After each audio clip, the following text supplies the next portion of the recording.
Long before the sound of children's laughter echoed in schoolyards and parks, before playgrounds were softened with mulch and lined with fences, there were fields, open, windswept, and often too quiet. And in those fields, children played games that no one ever quite remembered teaching them. The songs they sang carried eerie melodies, passed down, not through books or lessons, but whispers, whispers in homes dimly lit by candlelight, whispers shared over coughing fits and closed curtains, whispers that should have stayed buried. Tonight's story, dear listener, is about one of those games, Ring Around the Rosie. You've heard it before, haven't you? The melody is deceptively sweet. Ring around the rosy, a pocket full of posies. Ashes, ashes, we all fall down. To most, it's harmless, a childhood rhyme that conjures the image of small hands clasped in a circle, girls in dresses spinning until they tumble to the grass in laughter. But that picture is incomplete, and the truth behind it is much older and far more chilling. This is not a story about innocent play. This is about what happens when a nursery rhyme is more than a rhyme, when the words you recite open doors. So lie back, let the hum of the night settle around you, let the slow, crawling music beneath my voice lull you into stillness. You don't need to keep your eyes open, just listen. I'll keep watch. But remember, we all fall down in the end. The origins of Ring Around the Rosie are tangled in the roots of suffering, death, and desperate superstition. Scholars have long debated whether the rhyme truly dates back to the Great Plague of the 14th century, or perhaps one of the many other sicknesses that swept through Europe like a black wind. But even if the connection is folklore, the imagery is hard to dismiss. Let's pull the words apart, shall we? Ring around the rosy. Some say this refers to a rash, a small red circle with a darker centre, the kind of mark that appears just before the fever sets in, the kind of mark that mothers used to pray they'd never see on their children's skin, a blossom of doom blooming on the living, a pocket full of posies, flowers, herbs, anything with scent, carried in pockets and pressed to the nose to ward off the stench of decay.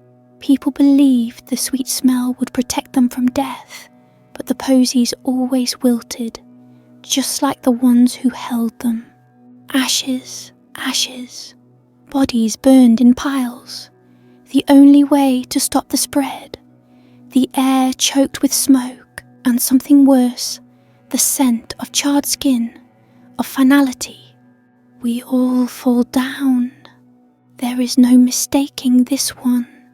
It is a collapse, a death, not just of people, of order, of safety, of hope.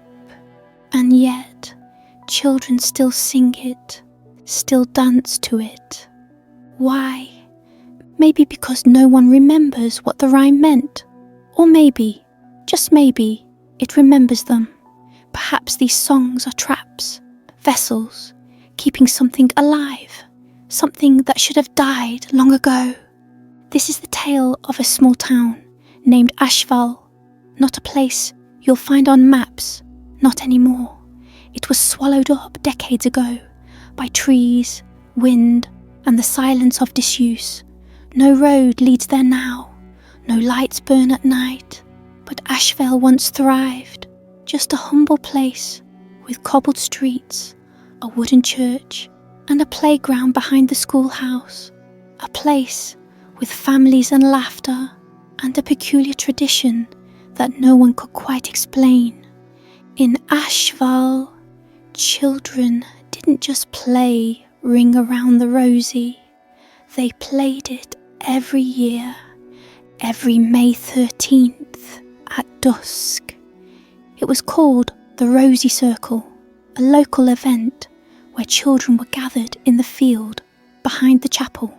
No adults ever joined in, only watched from the wooden fence as their sons and daughters danced in a slow, deliberate ring. Some carried flowers, some whispered verses under their breath, some didn't remember why they were there at all. And every year, just before the final verse, something strange would happen. A child, just one, would drop to the ground before the words, "We all fall down," and no one questioned it. The child would rise moments later, dazed, pale, and strangely quiet. And that was that. Until, of course, the year when the child didn't get back up. Her name was Elsie. She was 8, and when she fell, she didn't just stumble or trip.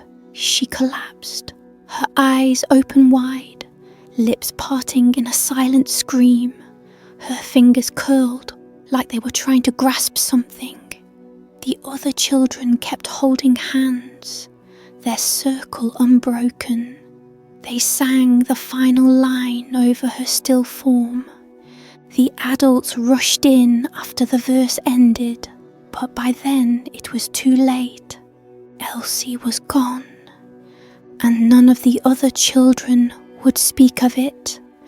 That was the beginning of the end for Ashvale. The town doctor called it sudden heart failure.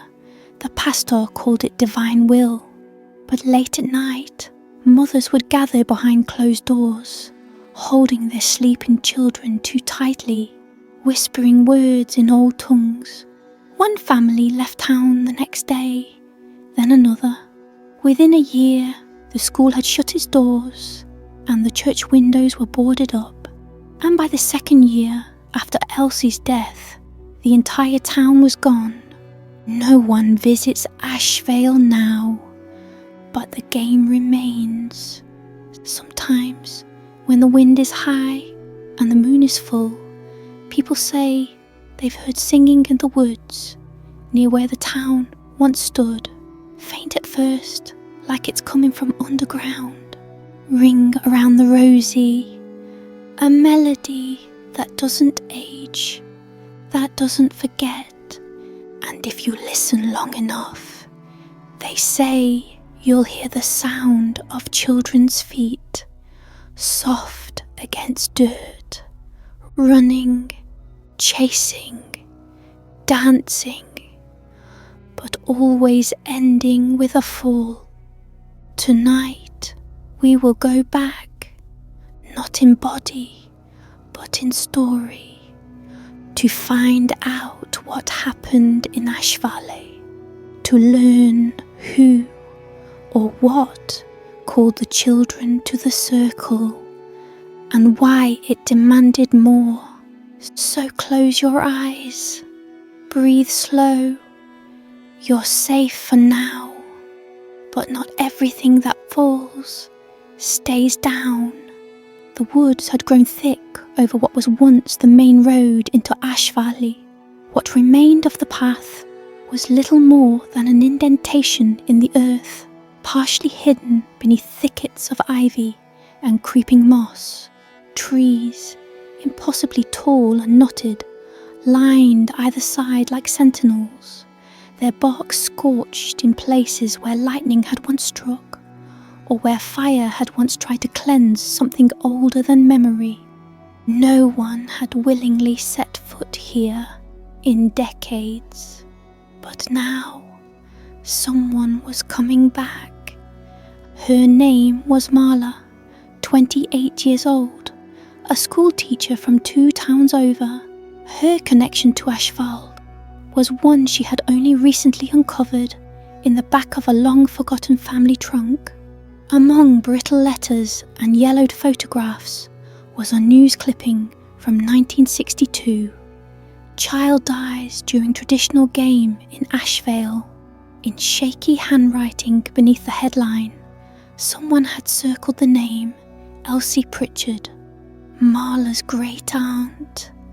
There were no living relatives left to explain it.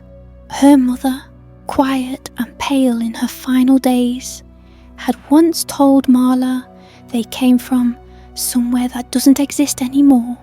That had meant nothing to her at the time, but now, standing at the tree line, she felt something old stir behind her rib cage. She hadn't planned to come here, but once she saw the name, once she realized she knew the rhyme, the pull became too strong. She stepped over the first branch into the undergrowth, and the woods seemed to shift behind her. The wind died instantly. The trees creaked once and fell still. There was no path anymore, not really, but her feet carried her forward like they'd always known the way. Marla had come alone, not because she wanted to be alone, but because no one had believed her. Her boyfriend called it an obsession. Her colleagues thought she was having a breakdown, but something in the clipping had spoken to her, louder than any warning. Ashvale was a real place, and she had to see it for herself. It took an hour to reach the edge of the forgotten town. Time moved strangely in the woods. The sky overhead remained that dusky violet of twilight, refusing to grow darker. Shadows stretched in the wrong directions, and twice she thought she heard footsteps behind her. But when she turned, there was only silence and the crunch of her own breath in the cold air. She stepped through what remained of an iron gate, its hinges broken, its arch overgrown, and saw Ashvale for the first time. It was more intact than she had expected. Dilapidated houses leaned against each other like drunkards. Paint peeled in long curling strips from wooden fences. The chapel stood tall at the town centre, its steeple cracked, but still rising defiantly into the sky. And just beyond it, a field, wide, open, quiet. The grass was patchy, brown in places where it should have been green. At the centre was a scorched ring of earth, almost blackened, as if struck by fire long ago. Around it, the remnants of something ancient, fragments of wood posts, thin wire, and what looked like children's toys buried halfway in dirt. A shoe, a ball, a rotting ribbon. Marla's breath caught in her throat. The ring was too perfect to be accidental. She stepped into the field, the weight of the air pressing down, as if crossing some invisible threshold. The moment her foot touched the circle's edge, a sound stirred behind her. Laughter. Not loud, not gleeful, but soft, like distant bells, like something remembered rather than heard. She turned, but no one was there. Of course there wasn't. Still, her body tensed with instinct. The sound had come from near the chapel. Its doors, somehow untouched by time, were slightly ajar, painted white once, now blistered and grey. A rusted bell hung from a crooked rod above the entrance, unmoving in the windless air. Marla walked to the doors, drawn by the quiet hum that buzzed at the base of her skull. She pushed one side open with a low groan of protest. Inside, the air was thick with dust, pews covered in layers of time, broken hymnals scattered across the floor. The altar was still there, its cloth now eaten by moths, its crucifix leaning to the left. But what caught her attention was what lay beneath the stained glass window behind the altar. A child's drawing, pinned crudely to the wall, as if someone had wanted it seen.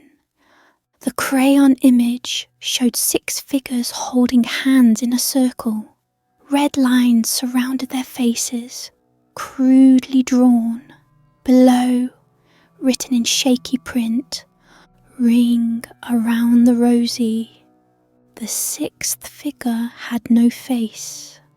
A chill climbed Marla's spine. She stepped back, accidentally knocking over a wooden bowl that had sat hidden beneath the altar.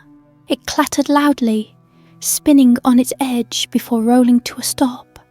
And from the bell above the chapel, a single chime rang out.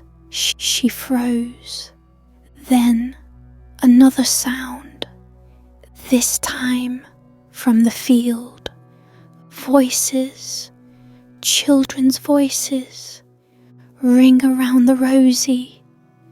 The melody was unmistakable. Marla backed out of the chapel, her heart thudding against her ribs. She turned to look at the field and stopped. There, standing at the edge of the blackened ring, were children, pale, still, dressed in old-fashioned clothes, bonnets, suspenders, skirts stained at the hem. They held hands in a circle, swaying gently. Their mouths moved in unison, singing the rhyme in slow, dragging tones. A pocket full of posies. Marla couldn't move. She couldn't even scream. One of the children turned to look at her, a girl with long braids and dark, empty eyes. Her mouth was slack, her face emotionless, and though her lips didn't move, Marla heard the words inside her skull. "You're the 7th. Then, ashes, ashes." The world tilted, the sky darkened, and the last line hit the air like a thunderclap. We all fall down. The children vanished, just like that. No sound, no flash, no fading into mist. One moment, they were there, swaying, singing, with hollow eyes locked on Marla, and the next, the blackened circle in the field was empty once more, except for her. Marla stood frozen at the chapel doors, her hands trembling at her sides. The air had grown thicker, heavier, like she was breathing through wet wool. Her ears rang from the sudden absence of sound. No birds, no insects, not even the wind. Just silence, taut as a pulled wire. She looked at the centre of the field again. The scorched grass hadn't changed, but something else had. In the middle of the circle, a small object sat on the cracked earth. She hadn't seen it before, not when she arrived, not during the song. A single, old-fashioned stuffed rabbit. Its fur was grey and matted, the button eyes mismatched, one hanging loose, the other cracked. A red ribbon was tied clumsily around its neck, darkened with age. Marla's pulse jumped. She stepped forward. Each pace toward the toy felt harder, like wading into invisible sludge. Her limbs ached, her head throbbed, but the need to see it, to touch it, overpowered her fear. She crouched and reached for the rabbit. The moment her fingers brushed the fabric, a flash erupted behind her eyes. A memory, but not hers. A child's voice screamed, laughter twisted into panic, running feet, Hands yanking, a circle tightening, and then fire, the heat, the smell, the crackling, the rhyme playing through it all, like a phonograph stuck on repeat. Marla yanked her hand back. The rabbit fell to the earth, and she stumbled to her feet, gasping. Her skin crawled as if touched by unseen fingers. Behind her, the chapel bell chimed again, twice this time. Something was waking up. Marla fled the field. She didn't stop running until she reached a crumbled stone building at the far edge of the town. An old schoolhouse, its sign long rotted but barely legible, Ashvale Elementary. Its windows were dark, the door unhinged and lying in the weeds. Desks inside were overturned, coated in dust and leaves. Along one wall, children's drawings remained, faded but visible. All of them circles, children holding hands, figures falling. She wandered deeper inside, hoping, maybe foolishly, for some piece of clarity, a record, a name, anything that might explain what Ashvale had been, what still lingered. At the back of the classroom, she found a file cabinet with drawers rusted shut. Only one remained unlocked. Inside was a stack of folders tied with string. She pulled one free and flipped it open. Student report, Elsie Pritchard, grade 2, date of incident, October 12th, 1962. Status, deceased.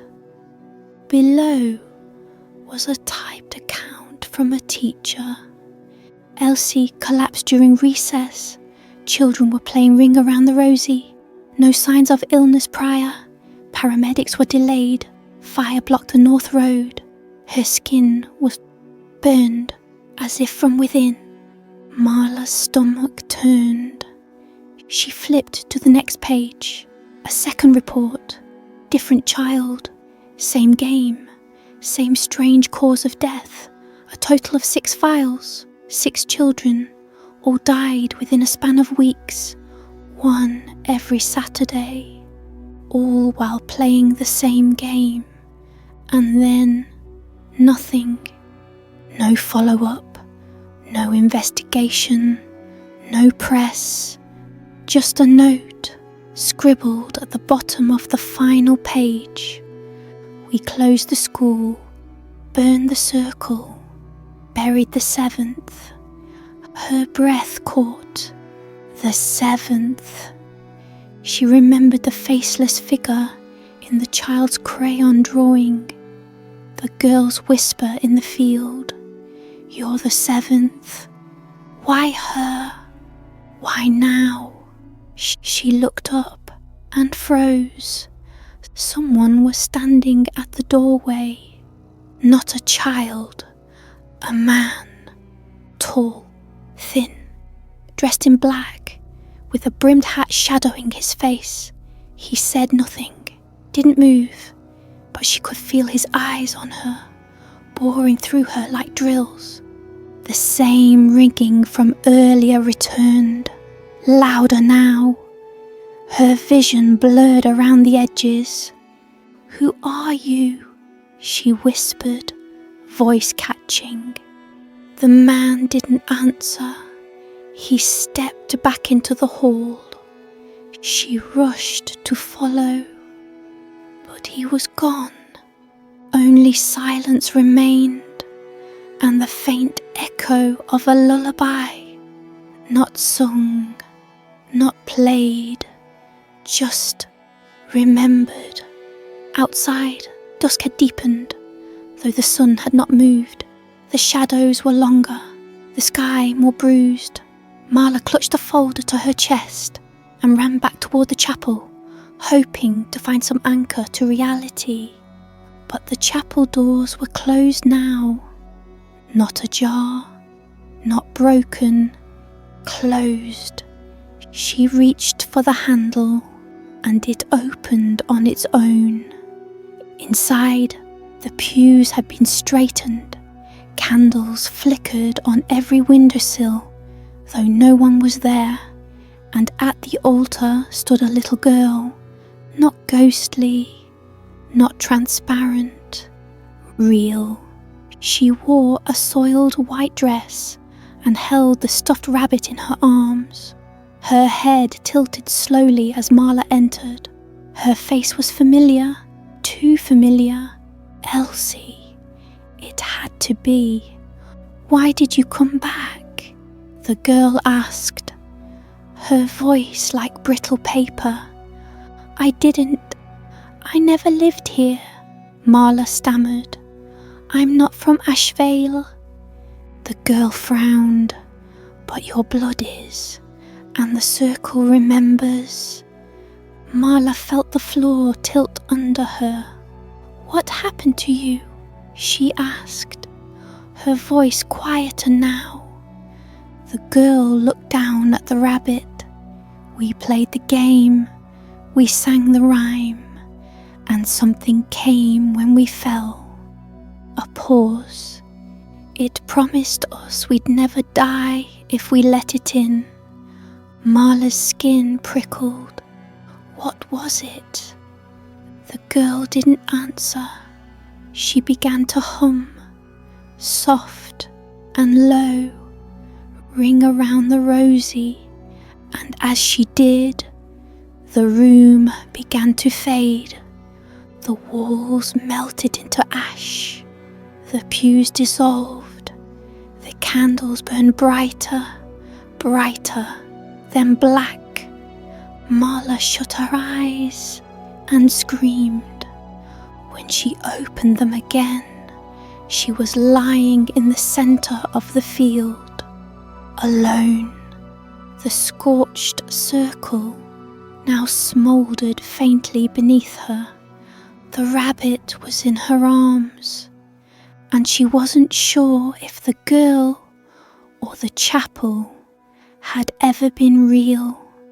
The scorched earth beneath her radiated cold, not warmth, not heat, cold.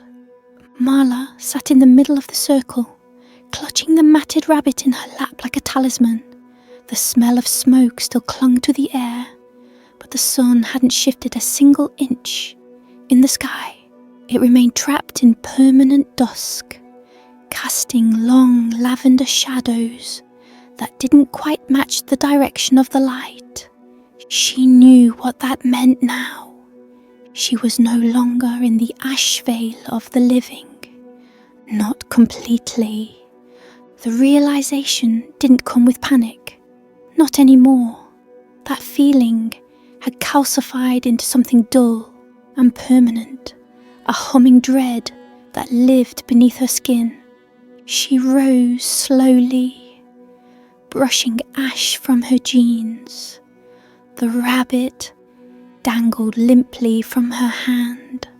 The words of the little girl, Elsie, echoed in her mind. It promised us we'd never die if we let it in. Marla scanned the trees at the edge of the field, their limbs bent inward now, like claws curving to close the circle. She hadn't noticed that before, and she wasn't sure if they'd always been that way, or if the field itself had shifted. She needed to find answers. She needed to know what it was. Ashvale had buried its secrets in shallow graves, but some part of it, still wanted to be found. Back at the schoolhouse, the final rays of unnatural twilight filtered through the cracks in the ceiling. Marla lit a melted candle she'd found in one of the supply closets and set it near the student reports. She read every file again. 6 children. Each one had been in a different grade, lived on a different street and died on a different Saturday, but they all played the same game. Ring around the Rosie. Each report ended with the same grim line. Skin ruptured. Internal temperature exceeded 140 degrees Fahrenheit. No fire source found. And always the mention of ash. Ash in the mouth. Ash in the eyes. Ash beneath their fingernails. Ash veil. The town hadn't just suffered a tragedy. It had named itself after it. She thumbed through the final pages of the files again, looking for something she might have missed. That's when she saw it. Tucked inside the back of the folder was a photograph, curled at the edges, sepia-toned. It showed 7 children standing in a circle, hands clasped, singing. In the background stood the chapel. In the foreground, just barely visible in the corner, was a man. Tall, thin, wide-brimmed hat. The same man she'd seen at the schoolhouse. She turned the photo over. A single sentence was scrawled on the back. He walks where the rhyme is sung. Her hand trembled. If this thing was still here, still bound to the circle, then the children hadn't just made a deal with it. They'd summoned it, and she was part of it now. Marla's dreams that night came in fragments, ash floating in water, a field that pulsed like a heartbeat, children screaming beneath the earth, and a voice, low, gentle, male, almost tender, 1 for sorrow, 2 for flame, 3 for silence, 4 for shame, 5 will wander, 6 will see, the 7th opens, so mote it be. She woke with the rabbit in her arms again. She hadn't brought it to the schoolhouse, and yet it was there, watching. The next morning, if it could be called that, Marla ventured beyond the chapel. She followed the crumbling road until the town gave way to hills. On one ridge, half buried by vines, sat what looked like an old graveyard. Marla stepped through the iron gate, rusted with age but still standing. The headstones were almost all unreadable, names erased by time and weather, but a few had small symbols carved into the stone. A circle of children, a ring of flames, a rabbit with its head bowed. In the centre of the graveyard sat a stone well. Its edges were blackened as if once scorched, and beside it stood a sign, old but still legible. They were never meant to stay. She leaned over the well's edge, candle in hand, and looked down. Only darkness stared back. She dropped the candle. It fell for far too long and never hit bottom. That night, the singing returned, not distant this time, not echoes, close. Marla woke in the schoolhouse, heart pounding. The candle had gone out. Her breath fogged in front of her, despite the heavy warmth of the air. And in the hallway outside, footsteps, small ones, bare, slapping gently against the wood. She rose slowly, and peeked through the crack in the door. Children, 6, moving slowly down the hallway, their eyes closed, their lips muttering the rhyme, not singing, just breathing it out like smoke. Ring around the Rosie, and trailing behind them was the man in the hat. He didn't walk, he glided. No sound, no weight, just motion. But he turned his head as if he saw her and smiled. She backed away too quickly and knocked over the candle. The sound broke the rhythm. The children stopped. Their heads snapped toward her. Their eyes opened. Empty. The man raised a single finger and pointed at her. And Marla ran. She didn't remember how she got back to the field. All she knew was that she was there again, breathless. The circle of ash glowing faintly with inner light. The rabbit had returned to her hands, but something was different now. She wasn't just a visitor. She was part of the rhyme. The voices sang again, not in the air, but in her mind. Dozens of them, children, women, old men, all blending into one song. Ashes, ashes. And then a second verse, one she'd never heard before, one not meant for children.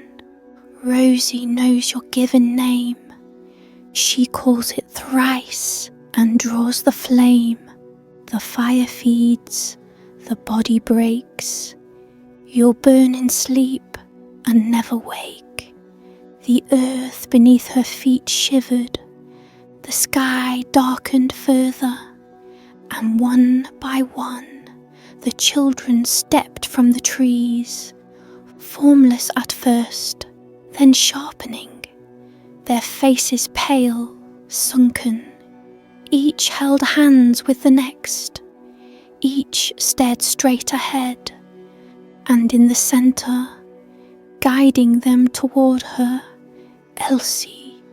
She smiled sadly.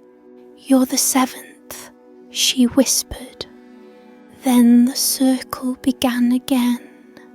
Marla stood paralysed in the field. The children's bare feet stirred up motes of ash as they walked in a slow ring around her, heads tilted forward, eyes glassy, with something between sleep and sorrow. She wanted to speak, to call out to Elsie, to demand answers, but the words clung to the back of her throat, dry and useless. The rhyme had weight now. It was not just song, it was command. Ring around the Rosie. Each word resonated in her bones, vibrating with unnatural harmony. She could feel it behind her ribs, under her skin, the pulse of something vast and ancient. The circle was completing. She was the final piece, and as she stood motionless in its centre, something new began to form at the edge of the ash line. The trees bent inward again, their branches groaning as they twisted into a perfect arch above the ring. Shadows spilled down from the canopy, but this wasn't ordinary darkness. This was shape, a doorway, or a mouth, and from that aperture he emerged, the man in the wide-brimmed hat, no longer blurry at the edges, no longer a trick of memory. He was clear now, skin pale as paper, lips thin and stitched into a perpetual smile. His coat billowed despite the still air, and he moved like a puppet, jerked forward by invisible strings.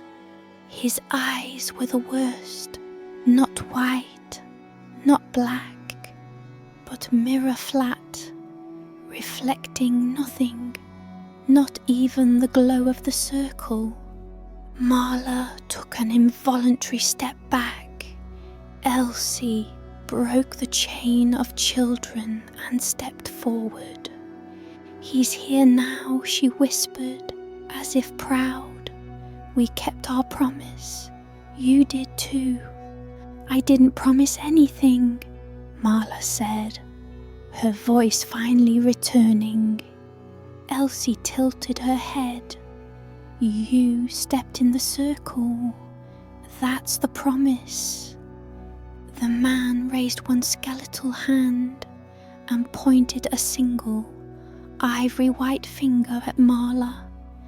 The children's voices swelled again. "Ashes, ashes." A second ring began to form, ghostly figures emerging from the tree line. Not children this time. Adults, women in tattered shawls, men in scorched coats. Their mouths moved in silent repetition, singing a verse that Marla couldn't hear but could feel in her teeth and marrow. Her knees buckled. She fell. The rabbit spilled from her hands, landing with a soft, muffled thud on the ash. And then a burning began. Not fire, not flame, but memory. She was a child again, running barefoot across her grandmother's yard, singing the rhyme, spinning, laughing, falling into the tall summer grass. No idea what the words meant, just that they were part of something older, something passed down. Her grandmother had taught her the rhyme, and her grandmother had learned it from hers. And always, always, the last line was said, with a little jump, a fall, a burst of laughter. We all fall down, except now she knew. The fall wasn't pretend, it was invitation. She snapped back to the present, with a scream locked in her throat. The man in the hat stood directly before her now, not touching, just watching. Behind him, the ring of adults and children moved faster, their mouths now wide open in silent song. A wind had picked up, but it only moved within the circle. The trees remained still. Marla crawled backward. "I'm not part of this," she shouted. "You want the ones who called you, not me." The man tilted his head.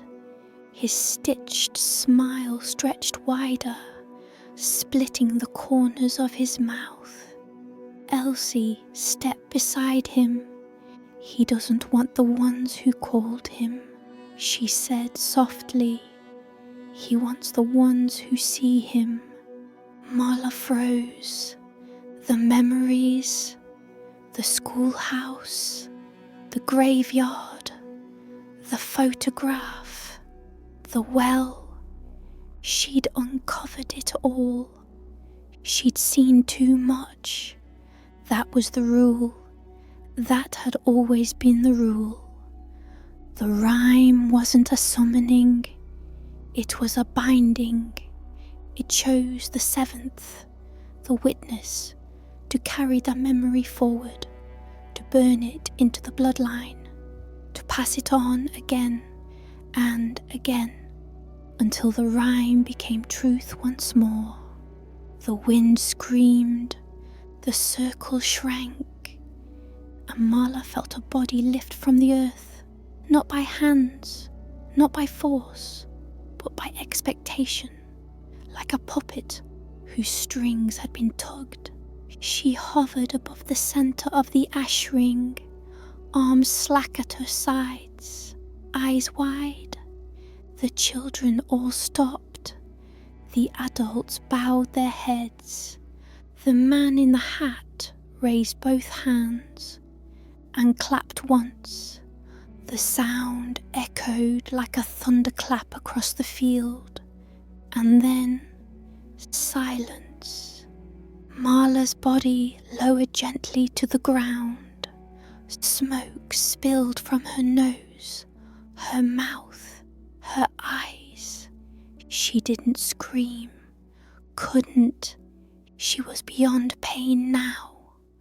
Only one word remained in her mind: remember. And when the man leaned down to place one pale hand on her forehead, she didn't flinch. She accepted it, and the light went out. But Marla did not die. Not exactly. She woke up in her car, parked outside the ruins of the Ashvale Elementary School. No ash in sight, no wind, no children. Sunlight poured through the windshield. Real sunlight. Her heart thundered in confusion. Was it a dream? Number. Her phone buzzed. No missed calls, no texts. But in her voice memo app, something had changed. A file was there, untitled, unplayed. She hit it. A child's voice sang out, slow and sweet. Ring around the Rosie, pocket full of posies.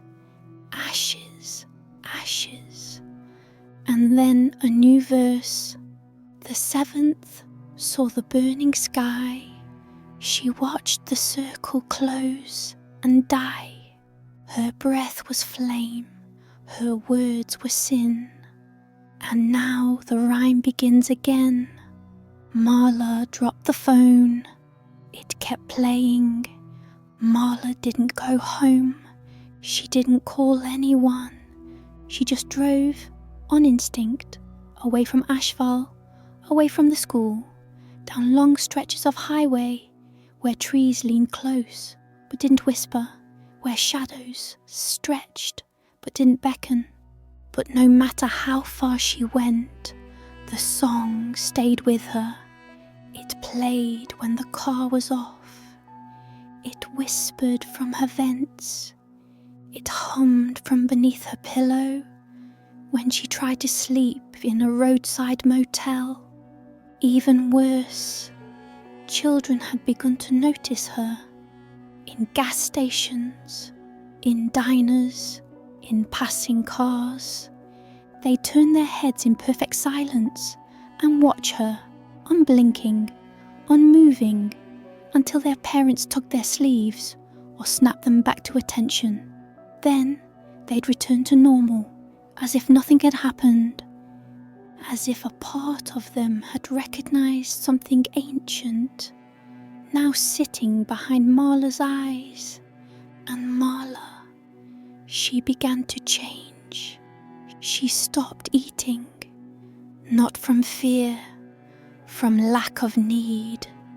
Her skin lost colour, but not life. She spoke less and less.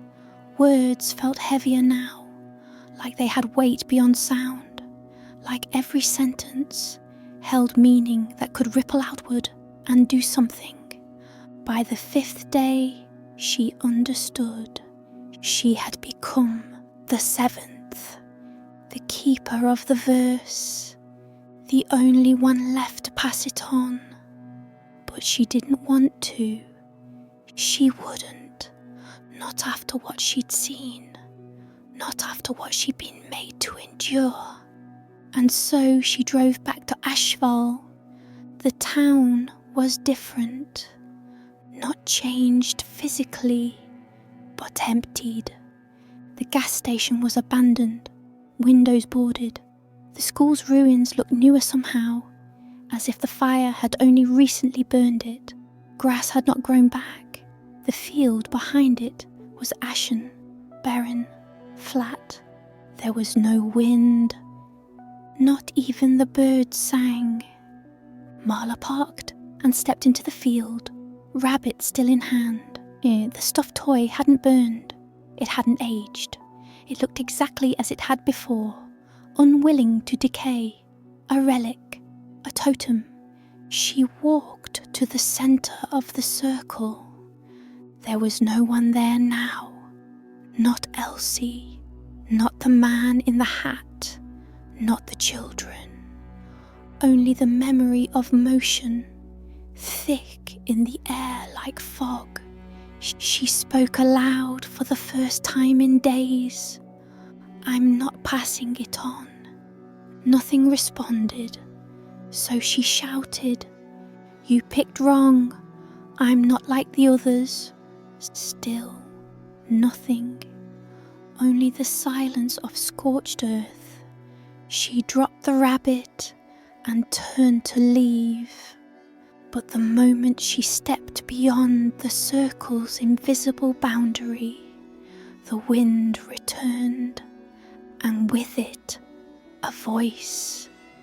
Not from the trees, not from the sky, but inside her head.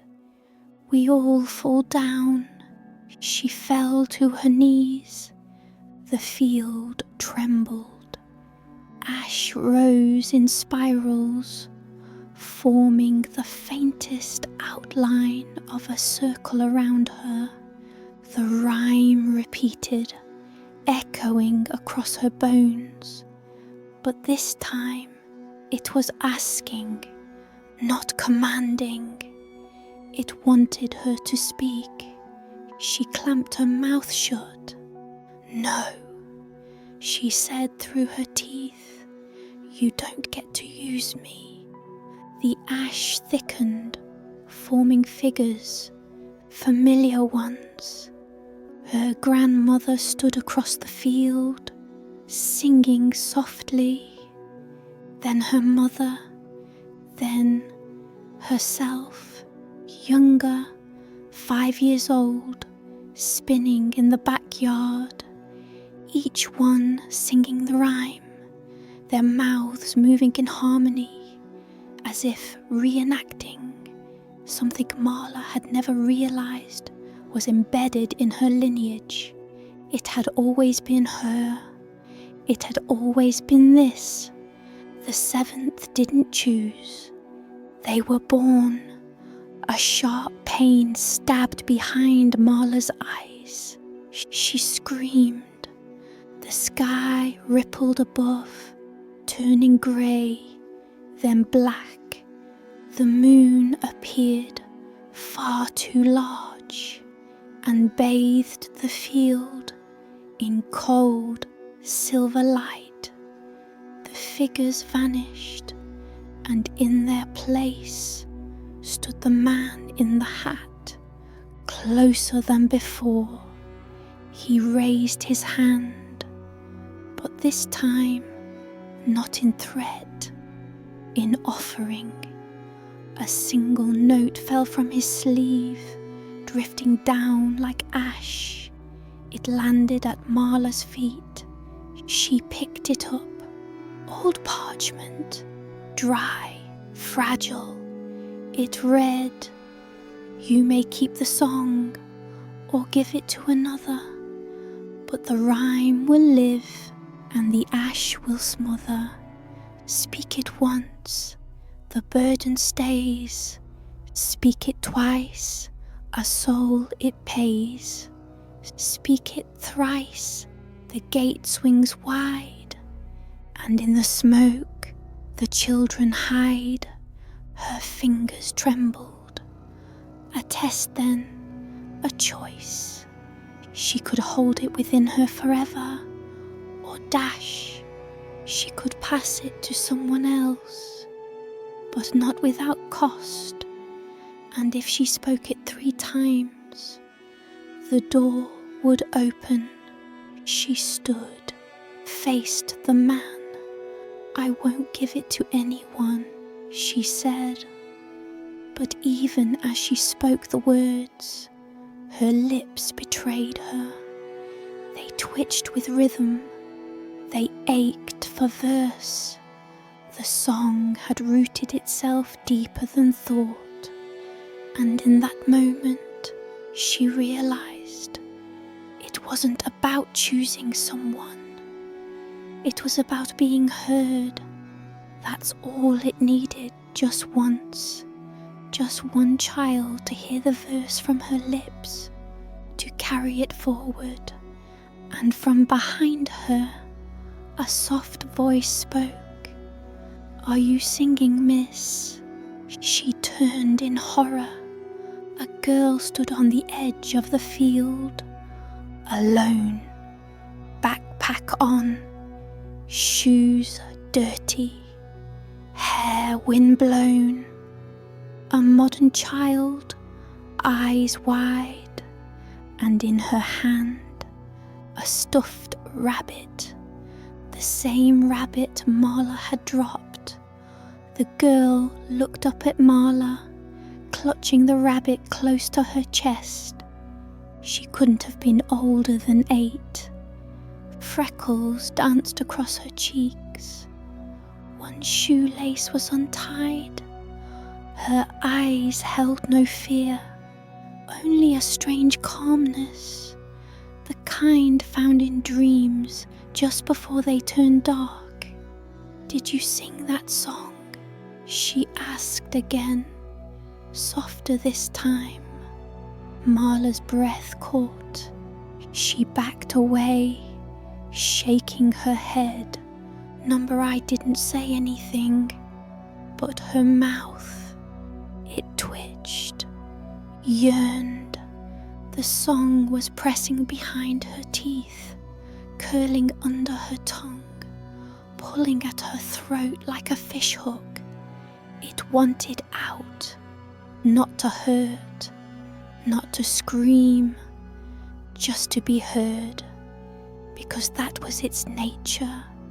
A rhyme to outlast the plagues, a melody to carry fear through generations. Marla turned away, covering her mouth. She whispered to herself, "Not this one, not another." But the wind had other plans. It rose up, curling around her like arms. It pulled at her hair. It hissed beneath her skin. If not her, who? The girl stepped into the circle. Marla shouted, "No, stay back." But the child didn't stop. She walked past the ash line, and nothing happened. No shaking earth, no rising spirits, just silence. The girl looked around and smiled. "I know this place," she said. "I've dreamed of it." She knelt beside the old burned patch of ground, ran her hand through the dust, and began to hum. Marla's heart cracked, because it wasn't the rhyme. It was a new one, a new tune, software incomplete, a thread waiting to be woven, a verse unborn. And that's when Marla understood. The choice wasn't just whether to pass it on, it was whether to reshape it, to steer the darkness, to teach it to sleep. The man in the hat stood at the edge of the field now, watching, waiting. If Marla sang the old verse, the child would carry it, the cycle would continue, the children would fall. But what if she rewrote it? What if she gave it a new ending? She turned to the girl, kneeling. Marla knelt too. She looked into those wide, steady eyes and whispered, Do you want to hear a song?" The girl nodded, and Marla sang, not the version she'd learned, not the version that took Elsie, not the one that burned and buried, but a new verse, stitched from sorrow, hope and shadow. Ashes fall, but roots still grow under moonlight's patient glow. Round we turn and round again, till sorrow learns the shape of friend. Ring the bell and close your eyes. In dreams we dance, in sleep we rise. The wind stilled, the ash fell flat, the field warmed ever so slightly, and the man in the hat, he bowed just once, then vanished. The girl stood and smiled. "I like that one." She offered the rabbit back to Marla, but Marla shook her head. "You keep it," she said. The child nodded and walked away, off into the trees that were no longer silent. Birds began to sing, and somewhere behind the horizon the morning broke. Years passed. Marla never sang the old verse again. She still heard it sometimes, in dreams, in static, in the quiet spaces between thoughts. But it no longer begged to be spoken. It had been satisfied, redirected, contained. She became a teacher, not in Ashvala, but in a sleepy little town where playgrounds didn't echo with sorrow. And sometimes, when a child asked her to sing, she'd offer a song, a different one without falling. And though they never knew the weight of the melody, some part of them always smiled, as if something ancient had been soothed, as if the rhyme remembered her mercy. And deep beneath the ash of the old field, the wind whispered a new chorus, not a curse, not a trap, just a lullaby, one waiting for those who listened while they slept.